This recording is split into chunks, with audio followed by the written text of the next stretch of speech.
Assalamualaikum, terima kasih sudah sudi tengok video ni. Apa kabar kamu, Nai? Baik. Okey, malam ni saya mau cerita pasal hospital lama yang berada di Kota Kinabalu, Sabah. Cerita ni diceritakan oleh jururawat pelatih yang bertugas di hospital lama tersebut. Hospital tu terkenal dengan kisah-kisah yang seram, kes-kes pelik, banyak gangguan pada waktu malam. Siapa-siapa yang lemah semangat, saya nasihat bawa kawan. Okay, now straight to the story. Nama jururawat ni si Aina. Dia sudah bertugas di hospital tersebut baru sebulan. Saya nak boleh kasih tahu nama hospital tu sebab hospital tu masih beroperasi lah di KK. Okay, masa tu bangunan tu sudah lama. So kebanyakan pesakit orang sudah kasih pindah pergi hospital baru. Di dalam hospital tu dia ada beberapa blok. So blok C adalah untuk pesakit-pesakit kronik. So di blok tu lah yang si Aina bertugas pada masa tu. Jadi di blok C ni lah ramai yang senior-senior yang pesan sama si Aina. Dia bilang jangan jalan sorang-sorang. Sama dia bilang jangan pandang di koridor tu. Ada mungkinlah satu koridor yang dorang senior-senior tu tahu apa-apa kejadian di sana yang pelik. Si Aina ini pula dia pikir itu main-main saja. Setakat tu senior-senior mau kasih takut dia kunun. So dia macam acunda acu je lah dia dengar tu semua. Sekali satu malam dia pula yang kena. Okey, masa tu si Aina bertugas shift malam jam 11 malam. So hospital lama ni macam biasalah sunyi. Setakat kau dengar bunyi-bunyi monitor, bunyi-bunyi mesin oksigen tu. Malam tu si Aina bertugas macam biasa. Tapi ada satu kerja dia tu dia kena hantar satu file pergi bilik rekod. So bilik rekod tu berada di hujung koridor blok C. Masa si Aina mau pergi hantar tu file, si Aina bagi tahu lah senior yang bertugas dengan dia tu nama dia si Kak Maria. So dia bagi tahu lah si Kak Maria, dia bilangnya, "Kak, aku mau hantar ni file pergi bilik rekod." Terus kata si Kak Maria, "Jangan kau pergi sorang-sorang, kau bawa kawan ah." Terus si Aina ni fikir leceh juga kan mau bawa orang lagi, orang pun ada tugas, ada kerja. Jadi dia balas lah sama si Kak Maria, "Apa tu Kak, aku simpan je ni file, aku keluar lah." Dia bilang macam tu. So kau tahu muka si Kak Maria tu, terus dia muka yang terkejut yang macam tu. Si Aina pun fikir, yalah benda senang je, kau jalan, kau hantar, kau balik sini, kau balik office balik. Si Kak Maria punya muka memang ketara yang macam dia macam sembunyikan sesuatu bah.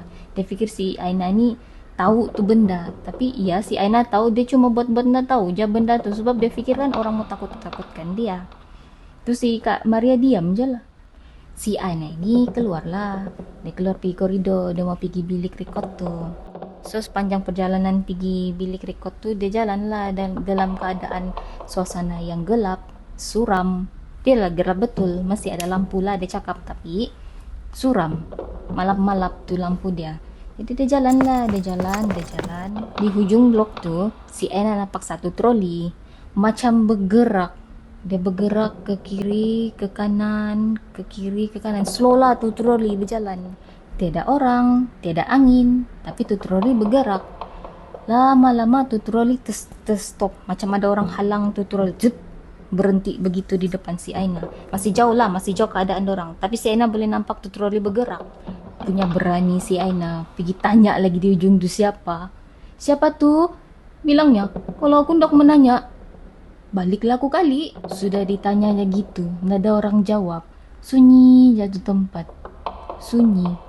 Macam, iya tiada orang. Dia sendiri aja aku rasa masa tu. Lepas tu si Aina cuba dekat. Dia cuba mau pergi tengok juga troli tu siapa yang ada di sana. Hampir sudah dia mau dekat tu troli. Tu troli macam mau gertak dia begitu. Macam ada orang dorong dia begitu. Terus si Aina ke belakang. Dia tolak. Dia terkejut. Tapi dia macam yang kena gertak tu jalan tu troli. Dia ke belakang sikit, terus dia tengok pergi bawa troli tu. Tiada kaki. Memanglah tiada kaki, tiada orang. Sudah kejadian begitu si Aina terpaksa juga lalu sebab dia kena hantar tu file pergi bilik rekod. Pelan-pelan dia limpas saja tu troli. Memang betul tiada orang. Itu gangguan pertama. Itu pun sudah seram. So si Aina nih sudah sampai pergi bilik record tuh. Di bilik record tuh, dia buka lampu, dia pergi simpan lah itu file. Sudah disimpan tuh file, tiba-tiba dia rasa macam tuh bilik sangat sejuk. Sejuk. Maka nak buka aircon. Jadi dia rasa macam bilik tuh lain lah, dia punya vibes. Oke, siap sudah si Aina simpan tuh file. Dia tutup lah tuh, macam mungkin tuh kabinet dia berkaca. So dia tutup lah tuh pintu kaca. Refleks daripada pintu kaca tuh, dia nampak ada orang di belakang dia. Kan refleks nih kaca. So dia nampak ada satu sosok. Sosok tuh perempuan berpakaian nurse tahun 60-an. Dia pergi toleh ke belakang, dia pergi tengok. Dia tengok tiada orang. Dia tengok lagi balik di reflection kaca tuh. Masih ada tuh sosok, tengok dia. Si Aina pun panik, sudah dia nampak begitu cepat-cepat dia tutup lampu, dia keluar dari bilik record tuh. Sudah nih, si Aina keluar dari bilik record tuh. Limpas lagi dia di laluan koridor tuh.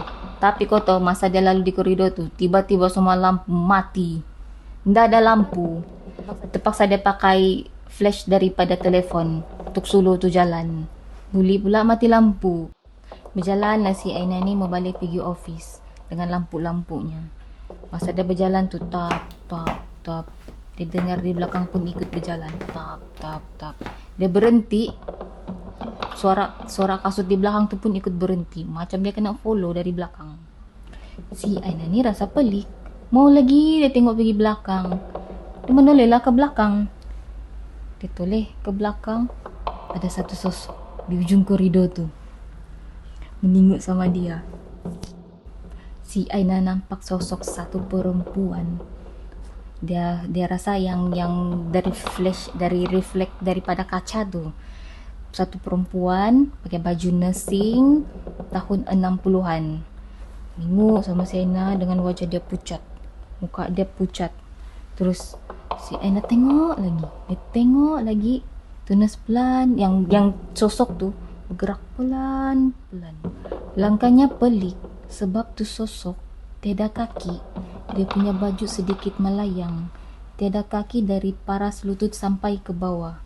Si Aina pun apalagi lari. Dia lari tapi dia masih dengar tu bunyi kasut tok macam mengejar sama dia walaupun dia tiada kaki. Sosok tu mau dekat sudah sama si Aina, ngam-ngam di tengah-tengah koridor tu. Si Aina nampak tu sosok pucat mukanya, bola matanya semua hitam dak berkelip menengok sama si Aina. Kau tahu apa sosok tu bilang? Kenapa kau jalan sorang-sorang, dek? Aku lama sudah tunggu. Dia cakap begitu sama si Aina. Dia mau baca doa tapi suaranya tersekat. Lepas tu si Aina nampak tu jururawat tu, sosok jururawat tu, dia punya baju sudah koyak di bahagian bawah. Lepas tu di bahagian bawah tu ada darah kering. Si Aina nampak lagi name tag dia di sini, hospital lama. Name tag nama hospital. Nama sosok nurse tu Aminah tahun 1963. Sekali di tahunnya si Aina baca dia punya name tag tu, senyumannya tu sampai ke telinga. Kuyak bayang mulut. Buat teriak lah si Aina, kasihan ketakutan. Tiba-tiba si Kak Maria datang, penyelamat dunia. Apalagi si Kak Maria tarik lah si Aina masuk pergi bilik ubat. Tutupnya tu pintu kuat-kuat. Si Aina napasnya tak ketentuan sudah. Ketakutan kan. Si Aina pun ceritalah semua apa yang kejadiannya yang dia pergi mengantar tu file sama si Kak Maria. Jadi dia kasih taunya yang dia nampak tu name tag nurse yang sosok dikejarnya tu, sosok yang mengejar sama dia tu Aminah. Si Kak Maria buka lah story pasal tu sosok. Si Kak Maria bilang sama si Aina, kau tahu kah tu? Dia bilang, nurse Aminah tu sudah lama meninggal pada tahun 1963 lagi. Masa tu hospital sedang blackout. So mungkin dia turun dari tangga, macam mana dia tidak nampak, dia jatuh sampai dia kehilangan 2 kaki dia tu. So dia meninggal di tempat kejadian juga. Sosok Aminah tu suka mengganggu pelatih baru. Kena lagi kalau yang suka jalan sendiri-sendiri. Itulah sebab tadi kakak bilang bawa kawan. Kau bilang tidak payah, bilang si Kak Maria sama si Aina. Setelah daripada kejadian tu, si Aina bekerja macam biasa. Masa dia bekerja tu, dia ada nampak satu file. Dia bukalah tu file. So ada terselit satu foto, satu gambar lama warna hitam putih tapi lusuh sudah. Dia nampak ada satu gambar perempuan nurse pakai baju nurse pakai baju nurse tahun 60-an, dan kau tahu apa dia nampak? Name tag nurse yang digambar tuh nama si Amina. Dah cantik jauh tuh perempuan. Dan yang paling menakutkan di gambar tuh si Aina nampak nurse Amina nih berkaki. Maknanya sosok Amina nih sedang cari dua kaki dia tuh. That's why dia mengganggu orang-orang sekitar sana. Itulah pengalaman si Aina masa bertugas di hospital lama tuh. Jadi guys, macam mana? Apa pendapat kamu? Mesti dia masih bergentayangan sebab dia cari dia punya kaki itu kan. Pengajaran dalam cerita si Aina ni adalah apa-apa pun sini itu pesan, jangan ambil ringan lah. Percaya apa yang diorang cakap sebab diorang senior. Macam si Kak Maria tadi tu pesan bawa kawan. Indah dia mau bawa kawan lah. Kau kena dia satu kali kan. Okey, sampai sini saja kisah malam ni.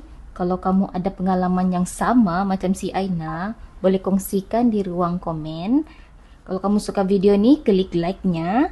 Tekan butang lonceng untuk mendapatkan notifikasi kalau saya ada video baru. Dan jangan lupa subscribe untuk episod seterusnya. Bye!